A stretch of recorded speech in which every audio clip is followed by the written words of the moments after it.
Hi friends, அனைவருக்கும் காலை வணக்கம். எல்லாரும் சந்தோஷமாகவும் ஆரோக்கியமாகவும் இருங்க. வாங்க வீடியோக்குள்ளே போகலாம். இன்றைக்கி என்ன சமையல் அப்படின்னு பார்த்தீங்கன்னா, குடல் கிரேவி தான் செய்ய போகிறோம். அதற்கு தேவையான பொருட்கள்: பெரிய வெங்காயம் 2, தக்காளி 2, இஞ்சி பூண்டு பேஸ்ட்டு, குடலை க்ளீன் பண்ணி வச்சுருக்கேன். உப்பு மஞ்சத்தூள் போட்டு க்ளீன் பண்ணி குடலை வச்சுருக்கேன். ஒரு குக்கர் வச்சுக்கோங்க. குக்கரில் பட்டை, கிராம்பு நல்லா பொரிஞ்சோடனே பெரிய வெங்காயத்தை எடுத்து போட்டுக்கோங்க. பெரிய வெங்காயம் கட் பண்ணதை போட்டு நல்லா வதக்கிக்கோங்க. ஒரு முறை இந்த மாதிரி குடல் கிரேவி செஞ்சு பார்த்துட்டு எப்படி இருந்துச்சுன்னு சொல்லிட்டு கமெண்ட் பாக்ஸில் கமெண்ட் பண்ணுங்கள். செம்ம டேஸ்ட்டாக இருக்கும். வீடியோ பிடிச்சிருக்கு அப்படின்னா லைக் பண்ணுங்கள், ஷேர் பண்ணுங்கள், சப்ஸ்கிரைப் பண்ணுங்கள். தொடர்ந்து சப்போர்ட் கொடுங்க ஃப்ரெண்ட்ஸ். இப்போ வெங்காயம் நல்லா கண்ணாடி படம் வதங்கிடுச்சு. இப்போ 2 தக்காளி எடுத்து கட் பண்ணி வச்சுருங்க. கருவேப்பிலை எல்லாம் போட்டு வதக்கிக்கலாம். தக்காளி சீக்கிரம் வதங்கணும் அப்படிங்கிறதுக்காக உப்பு போட்டுக்கலாம். உப்பு மஞ்சத்தூளும் போட்டு வதக்கினீங்கன்னா சீக்கிரம் தக்காளி வதங்கிடும்.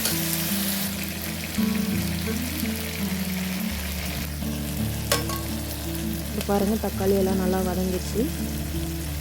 இப்போ இஞ்சி பூண்டு பேஸ்ட்டு 1.5 டேபிள் ஸ்பூன் போட்டுக்கலாம்.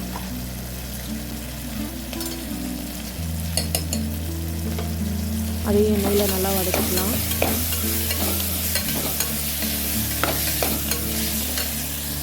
நல்லா பச்சை வாசனை போக வதக்கிக்கோங்க. இப்போ க்ளீன் பண்ணி வச்ச குடலை, இது சிறுகுடல் மட்டும்தான் நான் போடுறேன். தனியாக பெருகுடல் இதில் சேர்க்கவில்லை. நீங்கள் இந்த மாதிரி சிறுகுடலில் ஒரு டைம் செஞ்சு பார்த்துட்டு எப்படி இருந்துச்சுன்னு சொல்லிட்டு சொல்லுங்கள். இப்போ குடலையும் போட்டு நல்லா வதக்கியாச்சு. வதக்கினதுக்கப்புறம் 1 ஸ்பூன் மிளகாய்த்தூள், ஒரு 1/2 spoon garam masala, 1 spoon mutton masala போட்டு நல்லா எண்ணெயிலே வதக்கிக்கோங்க. மசாலா பொடி பச்சை வாசனை போகிற வரைக்கும் வதக்கிக்கோங்க.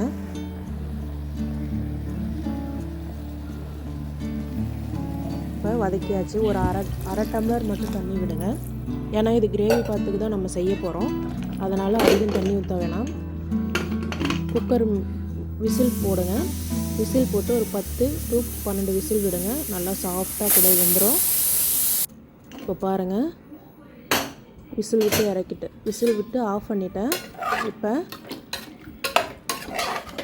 குடல் கிரேவி எப்படி இருக்குன்னு பாருங்கள். இன்னும் கொஞ்சம் திக்காக வேணும் அப்படிங்கிறதுக்காக நான் இதை அப்படியே கடாயில் ஊற்றி சுருளை வதக்க போகிறேன். நீங்கள் இதே போதும் அப்படின்னாலும் இப்படியே வச்சுக்கலாம். இல்லை இன்னும் கொஞ்சம் திக்காக வேணும் அப்படின்னாலும் நீங்கள் பண்ணிக்கலாம். திக்காக வேணும் அப்படின்னா ஒரு 5 நிமிஷம் அடுப்பை ஃபுல்லில் வச்சு இந்த மாதிரி பண்ணிக்கோங்க. சூப்பராக இருக்கும். பாருங்கள், ஃபைனலாக நான் எந்த ஸ்டேஜோடு ஆஃப் பண்ணிடுறேன். சிறுகுடல் மட்டும்தான் போட்டு பண்ணியிருக்கேன். ஃபைனலாக மல்லிகை இலை தூவி